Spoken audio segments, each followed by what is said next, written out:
आज सब गोपियां मन में विचार करने लगी, बोले देखो सुख अपनी जगह है भैया, लोक लाज भी तो देखनी है, परिवार भी तो देखना है, और या कन्हैया के चक्कर में तो हमारा सब बर्बाद हो जाएगा। एक गोपी बोली कल मैं तो खिचड़ी बना रही, वही समय यानी वंशी की ऐसी तान छेड़ी कि नमक की जगह शक्कर डाल दी वो खिचड़ी में। सब गोपियां अपनी अपनी स्थिति कहने लगी, मन में विचार करने लगी कहा करें कहा करें। तो सब गोपी ने मन बनाया, बोले एक काम करो, लाला की बंसी चुराए लो। लाला की बंसी चुरा लेंगे तो बजा ही नहीं पावेगो, बजा नहीं पावेगो तो फिर हमारे काम धंधे हुए जाए करेंगे। और तो सुनो वहां में एक फायदा और रहेगो, जब सुनवे को मन करे ना तब दे दे करेंगे ले लाला, और फिर आगे बाद जब हमें काम करने होंगे फिर कोई गोपी भेज के फिर चुरा लेंगे। गोपियां सब ये चर्चा कर रही थी, तभी वहां से ठाकुर जी का एक सखा गुजर रहा था जिसका नाम है मधुमंगल। तो मधुमंगल तो ठाकुर जी की सीआईडी फोर्स है, वहां को काम ही यही है कि कहां क्या योजना बन रही है वो योजनाएं सुनना और जाके ठाकुर जी को बताना। अच्छा, मधुमंगल जो ठाकुर जी से बहुत बड़ा है उम्र में, लेकिन ठाकुर जी के संग ऐसे रहता जैसे संग कोई बालक है का। तो मधुमंगल एक वृक्ष के पीछे खड़े होकर सुनना था, सब गोपियां कह रही हैं कि लाला की बंसी चुराओ। मधुमंगल बोलो सुन लई मैंने, सबरी बात सुन लई। गोपी बोली अरे ये कहा भयो, याने कहां थे सुन लई, अरे कांडे कहां थे आगो तू। बोले अरे हम तो अंतर्यामी के संग रहे, तो हम अंतर्यामी है, जब चाहे जहां चाहे वहां पहुंच जामे, और जा से हमारे लाला को खतरा वास है तो हमको बहुत ज्यादा ध्यान रखना पड़े। तुम सब गोपी कब कहा कैसे कहा कर दो, या हमारे मुंह को बड़ो ध्यान रखना पड़े। और आज मैंने सुन ली है तुम्हारी बात जो तुम कह रही, अरे सखियों अरे गोपियों तुम तो बड़ी निर्दयी हो, बताओ हमारे लाला के बारे में ऐसा सोचो। सब गोपी बोली कहा सुनो तेने। बोले मैंने सब सुन लियो कि तुम लोग कह रहे हैं कि हम लाला की बंसी चुराएंगी। सब गोपी चरण पकड़ने लगी, बोले तो पता चल गई है, अब ठाकुर जी से मत कहियो। बोले कहियो, अब्बा बंसी की जिम्मेवारी मेरी है, तुम चुरा के तो दिखाओ। चुरानो तो दूर, तुम छू नहीं पाओगी वह बंसी को। हमारे लाला इतना प्रेम करे, तुम्हें पता है यशोदा मैया के संग ना सोवे, लेकिन वह बंसी को लिपट के सोवे, वह बंसी के बिना एक क्षण ना रहे। और तुम सब हमारे लाला के वह प्राण स्वरूप बंसी को चुरावे को योजना बना रही हो।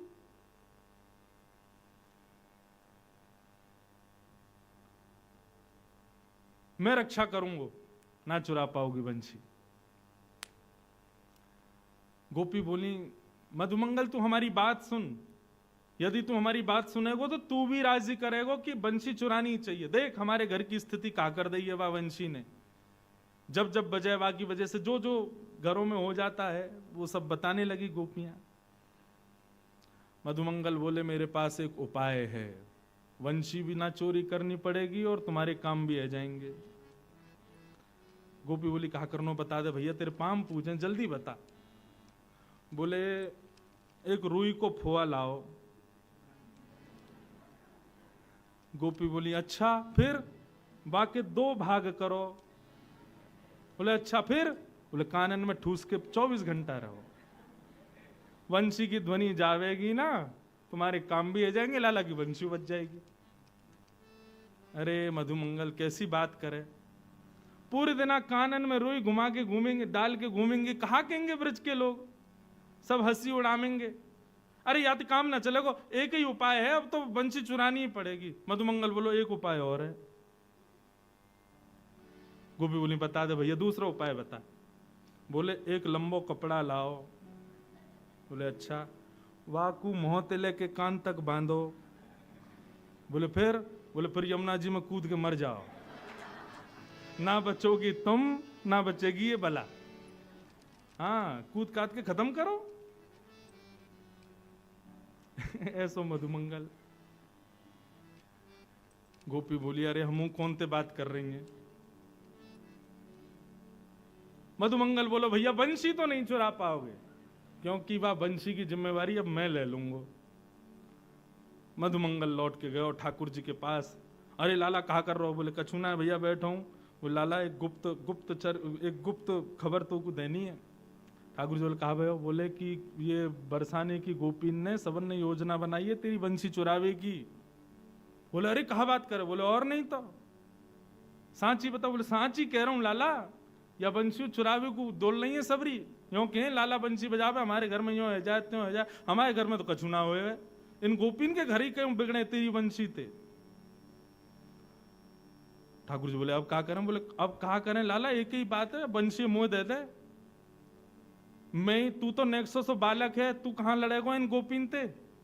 मैंने थोड़ा बड़ा हूं, मुस्टंड हूं, एक लड़ लूंगा इन ला बंसी मुंह दे, या की रक्षा मैं करूंगा। ठाकुर जी बोले देख ले, प्राणन ते प्यारी है, दे तो रहूं तो। बोले तू चिंता मत करे, ला दे मुख। ठाकुर जी ने अपनी बंशी मधुमंगल को दे दी। अब मधुमंगल ने फेंट बांधी, फेंट में बंशी लगाई और गयो पेड़ के नीचे जाकर के बैठ गयो तपस्वी बन के। बोले कहा करेगा? बोले भजन करूंगो। लाला ने बता दे काय नाम को भजन करूं? बोले राम नाम को भजन कर भैया। बोले कहा बोलना? बोले हरे राम बोलियो। मधुमंगल पहुंच गयो, हरे राम, पीले राम, नीले राम भजन करन लगो ठाकुर जी को। ठाकुर जी को भजन कर रहा है, इतने में ही सब गोपियां वहां से निकल रही थीं। गोपी ने देखी महाराज तपस्वी बैठो है, और सबने देख ली फेंट में बंशी बंधी है ठाकुर जी की। सब गोपी ने घेर लियो मधुमंगल। अरे आज तो भजन कर रहे हो? बोले बिल्कुल परेशान मत करियो मुझको, नाम जप कर रहा हूं मैं, भजन कर रहा हूं। बोले अरे भजन में कब ते बैठे? सवेरे ते बैठे होंगे, थक गए होंगे, न हम आपको कछु खवाए दें पिवाए दें, न आपको भूख लगी होगी। सब गोपी ने अपने अपने माखन के मटका खोल खोल के सामने धर दिए। माखन तो मतलब ठाकुर जी, और ठाकुर जी सखा बा के आगे तो फिर कछु नहीं, मुंह में पानी आ गो। सब गोपी बोली आओ हम अपने हाथन से आपको पवाए दें। मधुमंगल तो आनंद देते, वो भूल गो बंशी की रक्षा करनी है, मुंह खोल के बैठ गो, लाओ पवाओ। सब गोपी अपने घर घर के मक्खन ले में वाके मुंह में दें। अब जैसे ही मक्खन मुंह में जाए, नेत्र बंद करके मधुमंगल खूब आनंद में माखन को ले रहा है। इतने में दो तीन गोपी पीछे गई, पीछे ते जाकर के फेंटते बंसी निकारी और पीट पाट के मधुमंगल को भाग गई, ले गई बंसी। अब मधुमंगल रोतो रोतो गयो ठाकुर जी के पास। बोले लाला मेरी बंसी सुरक्षित है? वो लाला अब तो मैं कहा बताऊं, मैं ही सुरक्षित आ गो, यही बहुत बड़ी बात है। अरे मुंह तो लगे ही सबरी गोपी भांग में लाला इन मक्खन में, ऐसो खवाया मैं तो बिल्कुल मूर्छा में आ गो, सबरी बंसी लेके भाग गया। अब तो जैसी पता चली बंसी चोरी है गई, ठाकुर जी तो अब इतने परेशान। कहाँ गई होगी? बोले बरसाने की गोपी ले गई हैं, तो जरूर श्री जी को जाके दे दी होगी। अब तो लाला उन्हीं के पास जा, वही तेरी रक्षा करेंगी, वही तो पे कृपा करेंगी। हमारे ठाकुर जी बरसाने पहुंचे। अच्छा, ये सब योजना गोपियों ने श्री जी के नेतृत्व में ही की थी। पहले श्री जी को जाके बताई थी, बोले भैया जादनाते ही बंशी ठाकुर जी की भजन लगी है। बोले लगे तो बहुत अच्छा है, लेकिन हमारे घर बार तो सब बिगड़ रहे हैं भाई थे। श्री जी आप आज्ञा दो तो हम बा को चोरी कर लाएं। पहले तो श्री जी ने मना किया, लेकिन फिर ललिता विशाखा ने प्रलोभन दियो, बोले बंशी चोरी हो जाएगी तो वह बंशी को लेवे श्याम सुंदर आमेंगे। तो श्री जी को लगे अच्छा श्याम सुंदर यहाँ आमेंगे? बोले हाँ। अब तो दोनों ही एक दूसरे को देखवे के चकोर हैं।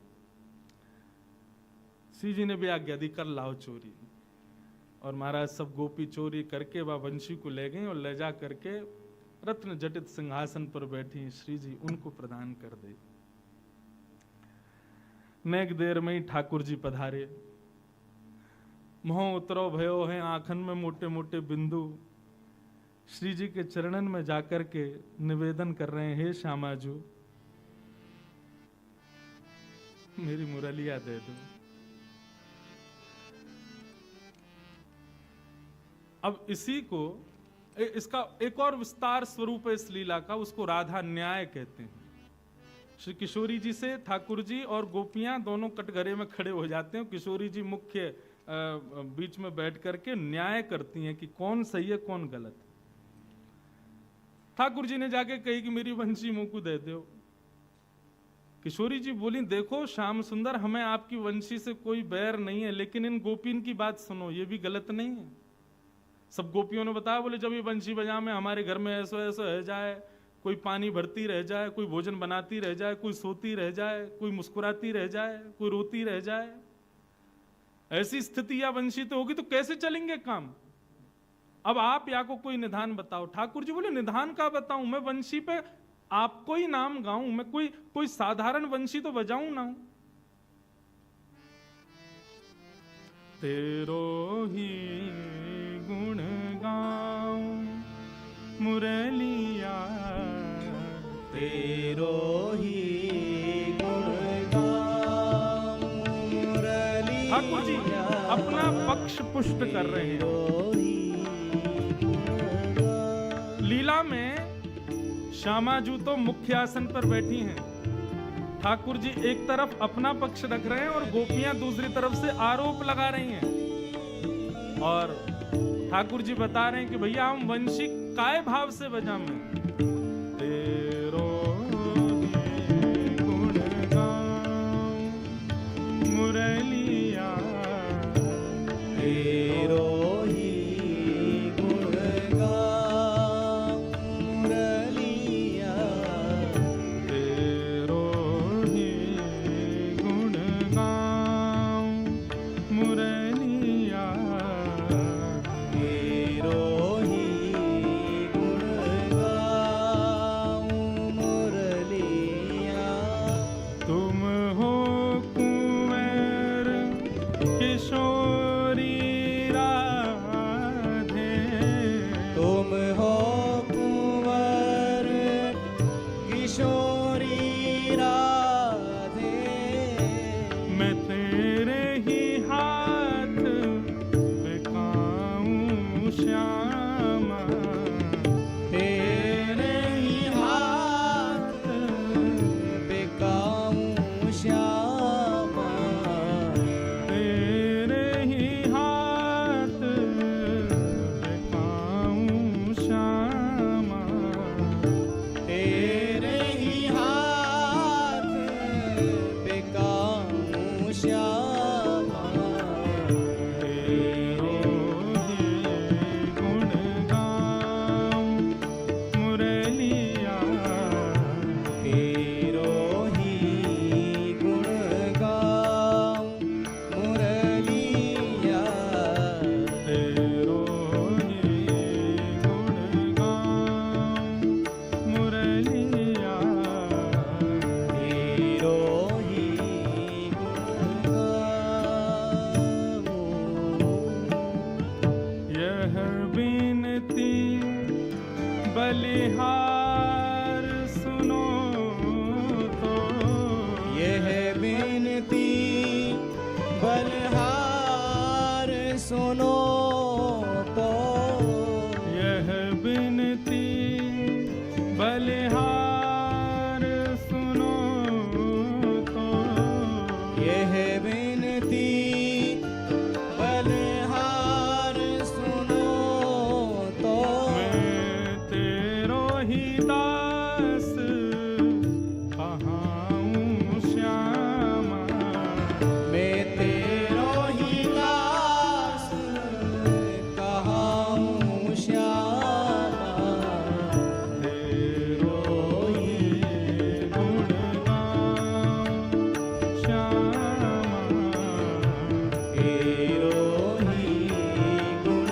गाऊं श्यामा, तेरो ही गुण गाऊं श्यामा, तेरो ही गुण गाऊं श्यामा,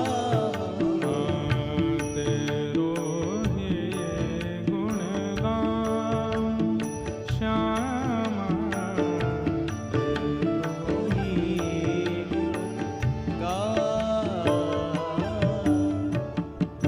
ठाकुर जी बिल्कुल भाव में आ गए। रोवे बारे ने का देर में हाथ जोड़ के कह रहे हैं, हे श्यामाजू, मैंने वंशी कोई के घर बिगाड़वे को थोड़ी बजाई है। मुझे कहा पतो ये गोपी कब कहा कौन सी लीला कर रही है। मैं तो आपको जब स्मरण करूं, आपको याद करूं, तब वह वंशी को वादन करूं।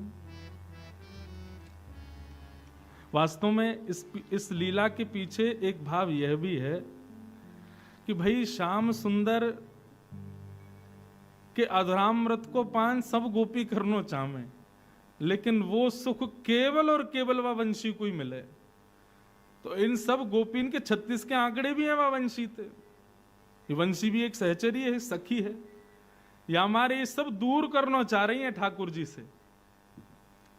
लेकिन आज ठाकुर जी अपना पक्ष कह रहे हैं कि हे श्यामाजू, हमने वह वंशी के द्वारा कोई के घर बिगाड़वे की इच्छा ना रखी, और तो और मैं अपने सुख के लिए भी नहीं बजाता कि मोए कोई राग रागनीन को बजावे को बहुत सुख मिले, मुझको अच्छा लगे, ऐसा नहीं। मैं तो आपको जब स्मरण करूं तब बजाऊं। श्यामाजू, मैं तो आपको दास हूं, मैं तो आपको सेवक हूं।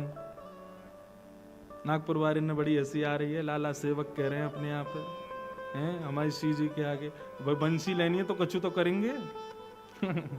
वैसे तो हमारे ठाकुर जी सदा ही दास हैं, लेकिन प्रार्थना कर रहे हैं श्यामाजू मेरी बात सुनो, मैं कहां गलत हूं। ठाकुर जी के नेत्रन में जैसी मोटे मोटे आंसू आए, इतने में श्री जी ने इशारा किया गोपिन से, बोले रहने दो, अब मान जाओ इनकी बात। तब एक गोपी किशोरी जी से ऐसो के, अच्छा ठीक है, अब दया करके इनकी वंशी इनको दे दो, दया करके। ये कोई इस न्याय में जीत गए हैं या इनका पक्ष मजबूत है, इस बात से नहीं, दया करके इनकी वंशी दो। और श्री जी वैसे एक बात कहूं, वह वंशी को हमें रखना भी नहीं चाहिए। बोले क्यों, क्यों नहीं रखना चाहिए? युवती मन घन चोरनी दे हो अगते डार, याहे मिले पट चोर सो चोर चोर की यार। बोले ये जो वंशी है ना, हमें कहीं से पता चलिए ये भी श्याम सुंदर ने चोरी करके अपनाई है, तो यह भी चोर हैं और ये वंशी भी तो वैरणी चोरनी है। बोले क्यों, ये हमारे चित्त को चुरावे? ये भी चोर हैं और वो भी चोर हैं, ये चोर चोर एक दूसरे के यार हैं। यह में पट चोर सो चोर चोर की यार, यह चोरन सरदारनी यह चोरन सिरमोर। हे श्यामाजू, ये वंशी चोरन की सरदारनी है और ये जो सामने खड़ो का है इतनो सीधो सो बन के, ये चोरन को सरदार है। इन दोनों की जोड़ी बनी हुई है श्यामाजू। प्रेमानंद सराहनी बनी रहे यह चोर। हे श्यामाजू, हमने सुनी है जैसो रखो संग वैसो है जाए मन। अगर हमने या वंशी को ज्यादा समय अपने पास रखो तो हम बरसाने वाले आपकी सहचरियां, आप हम सब बड़े पवित्र हैं। या चोर की या चोरी भई वंशी को, ये चोरनी को यदि हमने अपने पास रखो तो कहीं आके अवगुण हमें नहीं आ जाए, या हमारे दया करके या वंशी को इनको ही दे दो। या कुछ ज्यादा समय संग नहीं रखना चाहिए, नहीं तो कहा पता वाकई अवगुण हमारे भीतर आ गए तो। तब ठाकुर जी, तब उन गोपिन के भाव सुनकर के श्री जी ने न्याय में जीते नहीं है, दया करके वंशी को ठाकुर जी को प्रदान किया। अच्छा लो रखो अपने पास। जैसे ही ठाकुर जी के हाथ में वंशी आई, ठाकुर जी के तो तेवर ही बदल गए, आंखन के ढंग बदल गए, चेहरे को रंग बदल गए। बोले ऐरी गोपी काके रही, ये चोर नहीं है, मैं चोर हूं, ले रुक अभी बताऊं। इतने में ही ठाकुर जी ने दर पर रखी वंशी और जैसे ही नाद किया सबरी गोपी वहीं मूर्छित होके गिर गई। और श्यामा श्याम की अद्भुत लीला का ये मधुर भाव प्रकट हुआ। ऐसे हमारे ठाकुर जी की मधुर लीलाएं ब्रज में